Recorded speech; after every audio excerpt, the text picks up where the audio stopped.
मर्यादा पुरुषोत्तम प्रभु श्री राम की इस पावन कथा का श्रवण किया है। ऐसे कथा व्यास संत श्री बालकदास जी महाराज मंच पर विराजमान हमारे सभी संतजन, इस सभागार में भी उपस्थित हुए हमारे संतजन, प्रबुद्धजन और उपस्थित सभी श्रद्धालुजन और प्यारे बच्चों, आज गुरु पूर्णिमा का पावन पर्व है। मैं आप सबको इस अवसर पर गुरु पूर्णिमा की हृदय से बधाई देता हूं। एक सप्ताह तक आप सबने मर्यादा पुरुषोत्तम प्रभु श्री राम की इस पावन कथा का श्रवण किया है और वह भी बहुत सरल और सहज भाषा में।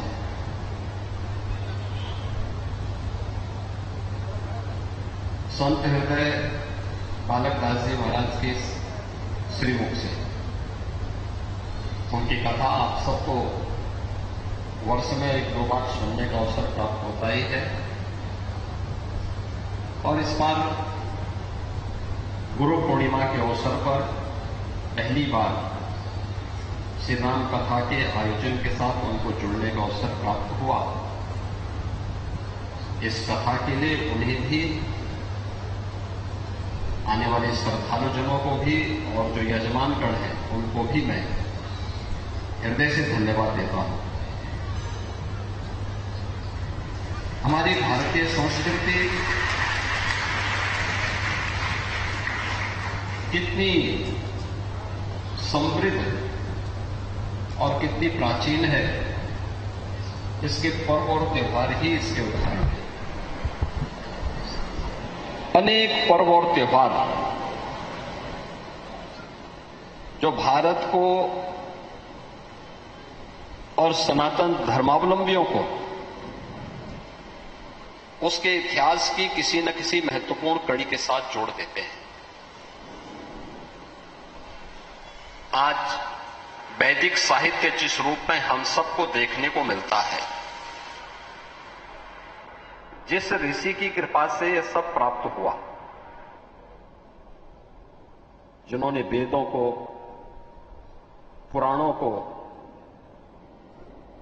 अन्य महत्वपूर्ण शास्त्रों को हम सबको उपलब्ध करवाया, ऐसे जो हमारे ऋषि थे, कृष्ण द्वैपायन व्यास, उनकी जो पावन जयंती है, जो व्यास पूर्णिमा कहलाती है, वही गुरु पूर्णिमा भी है। और गुरु पूर्णिमा के इस अवसर पर हम सब आज यहां पर गुरु गोरखनाथ के इस पावन धाम पर एकत्र हुए हैं। कुछ चीजें हैं जो हम सबको जानने की आवश्यकता है। हर व्यक्ति जानता है कि माता पिता किसी भी बच्चे के पहले गुरु हैं। उनका स्कूली शिक्षक, इसके बाद उनका गुरु आता है। पुरोहित उस गुरु परंपरा का प्रतिनिधित्व करता है। बड़ा भाई भी गुरु के रूप में ही पूज्य माना जाता है। और ऋषि परंपरा, संतों की परंपरा भी उस गुरु परंपरा का प्रतिनिधित्व करता है। हमारे यहां हमारे गोत्रों की परंपरा भी उसी के साथ जुड़ जाती है। हम लोग अपने किसी एक कार्यक्रम को आगे बढ़ाने के लिए दीक्षा के साथ भी जुड़ जाते हैं। इन सब के पीछे का उद्देश्य क्या है? एक ही है, जो हमें अच्छे मार्ग पर अग्रसर कर सके। माता पिता बच्चे का सबसे पहले हितैषी होंगे, बड़ा भाई हितैषी होगा, परिवार के बड़े बुजुर्ग हितैषी होंगे, स्कूली शिक्षक हितैषी होगा, पुरोहित कुलगुरु हितैषी होगा, ऋषि परंपरा हितैषी रही होगी। इसीलिए हमने उसे गुरु के रूप में मान्यता देकर के एक महत्व दिया जो हमारे अनुकूल है, समाज के अनुकूल है, देश काल और परिस्थिति से अप्रभावित है, वो हमारे लिए पूज्य हो गया। हमने उसे गुरु के रूप में मान्यता देकर के एक महत्व दे दिया। और ये परंपरा, इस तिथि को, कौन सी तिथि को हमें मनाना है, जिसने हमें हमारे वैदिक साहित्य के साथ हम सबको सर्वसुलभ करा करके जोड़ा। ऐसे महर्षि वेदव्यास के नाम पर हम लोगों ने गुरु पूर्णिमा के इस आयोजन को अपने साथ जोड़ने का काम किया। याद रखना, बहुत बार व्यक्ति मानता है कि मैं चोरी छिपे या लुक छिप करके गलत काम कर भी दूं तो कौन मुझे देख रहा है, या उसके भी अपने तरीके होते हैं बोलने के। देखिए, भगवान श्री राम ने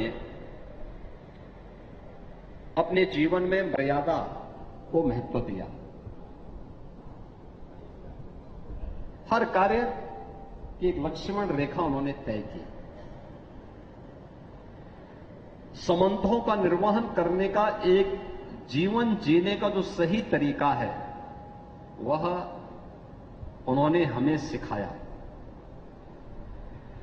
कृष्ण ने हमें कर्म करने की प्रेरणा दी, लेकिन कर्म भी कैसा, कर्म अक्सर कैसा होता है, हम दो प्रकार के कर्म करते हैं। एक तो हमारा कर्म क्या होता है कि हम हर कार्य को करते हैं तो प्रयास करते हैं कि करो कम लेकिन हाईलाइट ज्यादा हो, लोग उसको ज्यादा महत्व दें। लेकिन भगवान श्री कृष्ण ने क्या कहा, निष्काम कर्म की बात की। कर्मण्येवाधिकार रस्ते मां फलेषु कदाचन।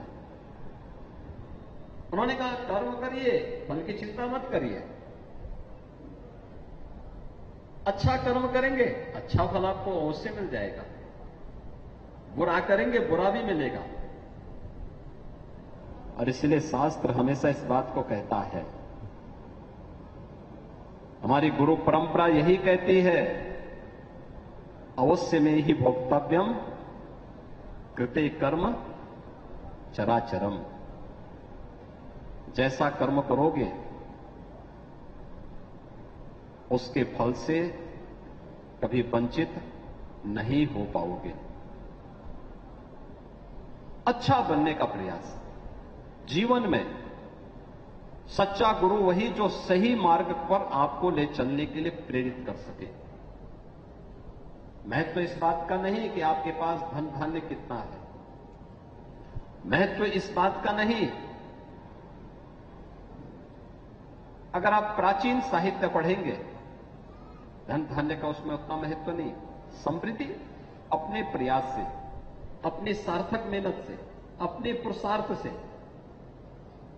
लोक कल्याण के लिए हम जितना अर्जित करें वो अच्छा है, लेकिन गलत तरीके से नहीं, गलत मार्ग का अनुसरण करके नहीं।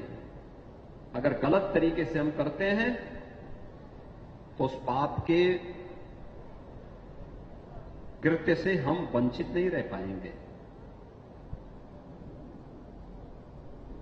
पुण्य कर्म करते हैं अपनी मेहनत से, अपनी परिश्रम से। अगर कोई कार्य करते हैं और किसी गरीब का, किसी वंचित का उपकार करते हैं, जीव मात्र की दया के लिए अपने आप को समर्पित करते हैं, तो उसका लाभ भी किसी न किसी रूप में हमें अवश्य प्राप्त हो जाएगा। और इसीलिए शास्त्र कहता है कि अवश्य में ही भोक्तव्यम कृते कर्म चराचरम। अवश्य ही भोगना पड़ता है। गलत करेंगे तो गलत दुष्प्रभाव भी पड़ेगा, अच्छा करेंगे उसके पुण्य से भी आपको कोई वंचित नहीं कर पाएगा। और एक गुरु हमें हमेशा सही मार्ग पर चलने की भी प्रेरणा देता है। हमारा दायित्व क्या है? हम अगर एक मनुष्य हैं, मनुष्य के बारे में क्या मान्यता है? मनुष्य के बारे में तो मान्यता है कि सृष्टि का सबसे सर्वश्रेष्ठ कृति है, ईश्वर की सर्वश्रेष्ठ कृति में से एक है। अगर सर्वश्रेष्ठ कृति है तो हमें अपने कार्यों के माध्यम से इसे साबित भी करना होगा। अपने कार्यों के माध्यम से इसे साबित करना होगा। आज हो क्या रहा है? मनुष्य अपने कर्मों से अपने आप को सर्वश्रेष्ठ साबित नहीं करना चाहता। वो अधिकाधिक धोखेबाज बनना चाहता है, गलत तरीके से अपना करके अधिक से अधिक समृद्धि का मार्ग अपनाना चाहता है, गलत तरीका अपना करके, शॉर्टकट का रास्ता अपना करके वह मंजिल में चढ़ना चाहता है। वह कभी उसको आत्मिक संतुष्टि प्रदान नहीं कर सकता, कभी नहीं कर सकता। कोई भी भारत का शास्त्र इस बात को महत्व नहीं देगा, कोई भी भारत का ऋषि परंपरा इसको कभी महत्व नहीं देगी। और इसलिए हम सबको इस बात को ध्यान में रखना होगा कि हमारे लिए जो मेरे लिए अनुकूल हो, शास्त्रों के वचनों का पालन करते हुए, मेरी ऋषि परंपरा के वचनों का पालन करते हुए, भारत के उन अवतारी विभूतियों की वचनों का, उनकी मर्यादाओं का, उनके कर्म का पालन करते हुए हम जो आचरण करें वह मेरे लिए भी अनुकूल हो, मेरे परिवार के लिए भी अनुकूल हो। लेकिन केवल मेरे परिवार के अनुकूल हो और समाज के लिए अनुकूल न हो तो फिर आपका उससे भी उपकार नहीं होने वाला।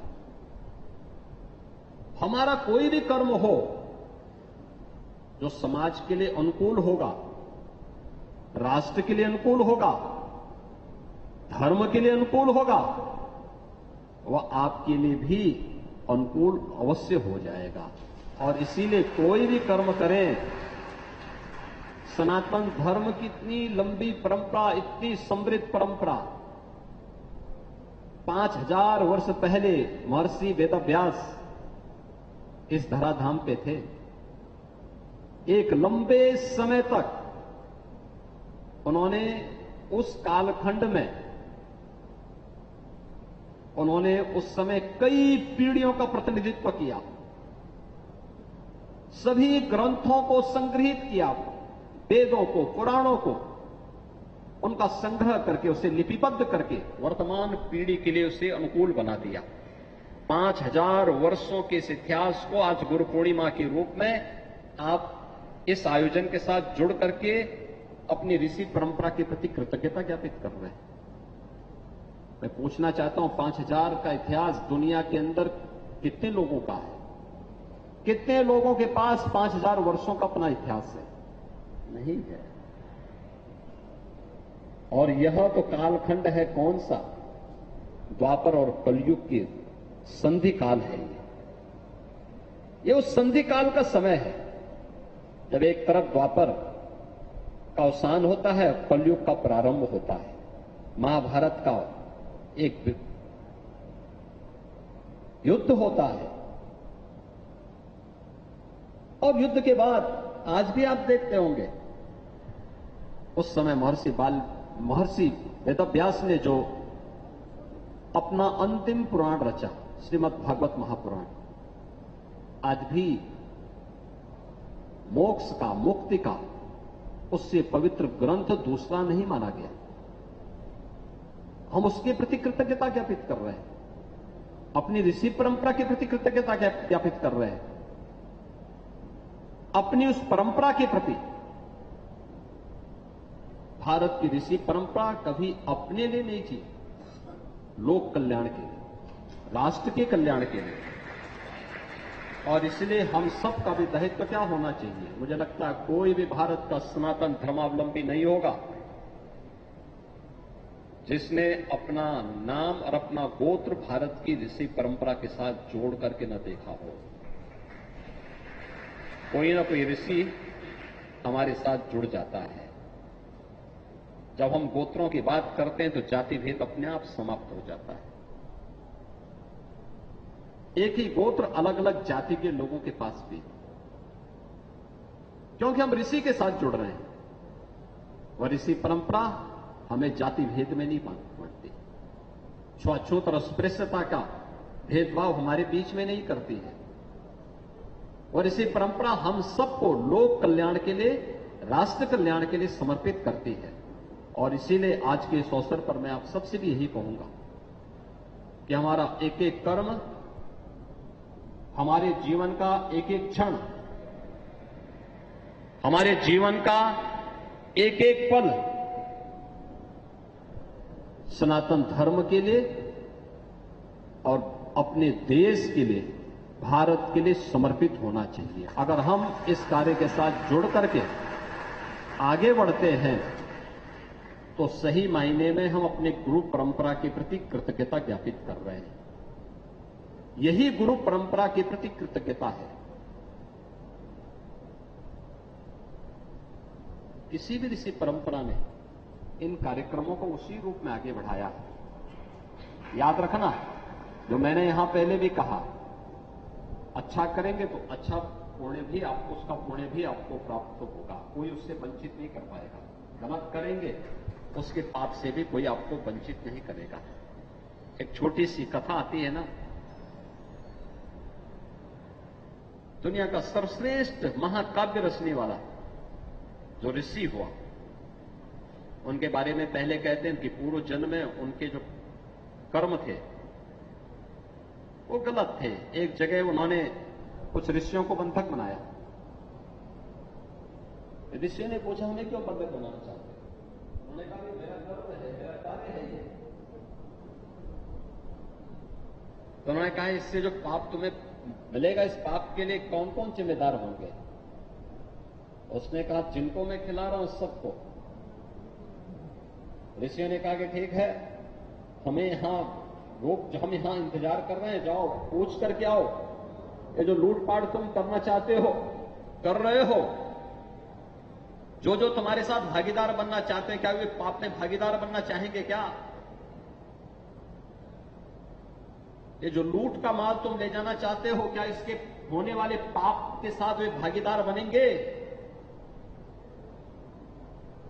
तो अपने घर पहुंचता है, अपने परिवार के लोगों से कहता है कि मैं रोज लूटपाट करके पैसा लेके आता हूं, संपत्ति लेके आता हूं, कुछ माल लेके आता हूं, क्या इससे होने वाले पाप के साथ तुम भी वंचित रहो, तुम भी मेरे साथ भागीदार बनोगे?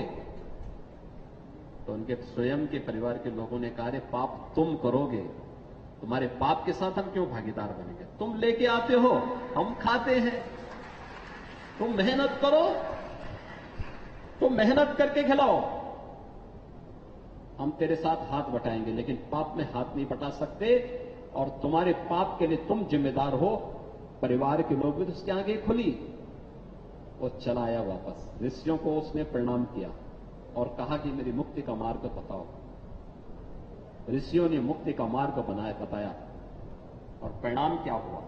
दुनिया का सर्वश्रेष्ठ महाकाव्य रचा गया और वह त्रिकालदर्शी ऋषि हुए थे। ये भारत की परंपरा है। याद रखना, पाप करेंगे, पाप में अकेले भागीदार बनेंगे, कोई सहभागी नहीं बनने वाला है। और पुण्य करेंगे, उस पुण्य से कई पीढ़ियां आपके साथ जुड़ करके आपको और आपके यशस्वी जीवन को अपने लिए प्रेरक बताएगी।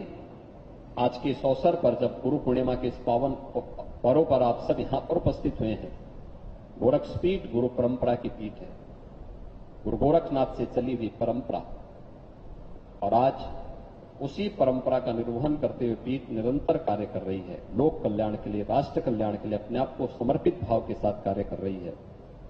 उसी परंपरा के साथ आप सब जुड़े हुए हैं। आप सभी श्रद्धालुओं ने यहां पर एक सप्ताह तक श्री राम कथा का श्रवण किया। मुझे समय नहीं मिल पाया कि मैं इस दौरान कथा में आ सकूं, मेरी इच्छा थी, लेकिन मैंने जो देखा, मैं कथा के बारे में जानकारी लेता था, मुझे बहुत अच्छा लगा कि काफी बड़ी संख्या में श्रद्धालुजन कथा में आते थे, श्रवण करते थे।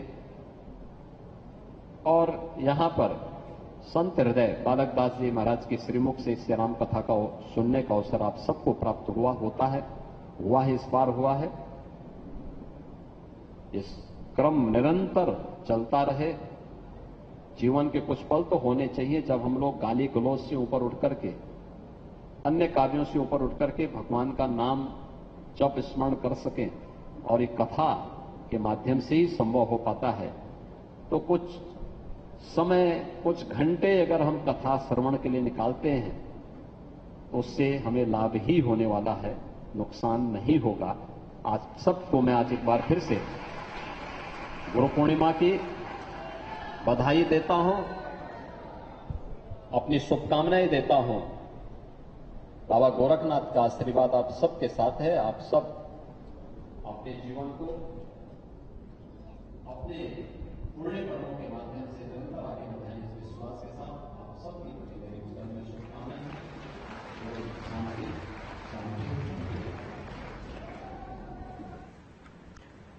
बता दें कि मुख्यमंत्री योगी आदित्यनाथ श्री रामचरितमानस कथा के समापन समारोह में शामिल होने के लिए पहुंचे हैं, और इसी दौरान उन्होंने कार्यक्रम को संबोधित करते हुए कई बातें भी कही, जिसमें उन्होंने कहा कि कर्म करो लेकिन फल की चिंता मत करो। और साथ ही क्योंकि गुरु पूर्णिमा आज, तो ऐसे में उन्होंने गुरु पूर्णिमा की बधाई भी सभी को दी। उन्होंने कहा कि माता पिता बच्चे के पहले गुरु होते हैं और बड़ा भाई भी गुरु का ही रूप होता है। ये तमाम बातें मुख्यमंत्री योगी आदित्यनाथ ने अपने संबोधन में कही। उन्होंने कहा कि सबका उद्देश्य है अच्छे मार्ग पर ले जाना चाहिए, और कृष्ण ने हमें कर्म करने की शिक्षा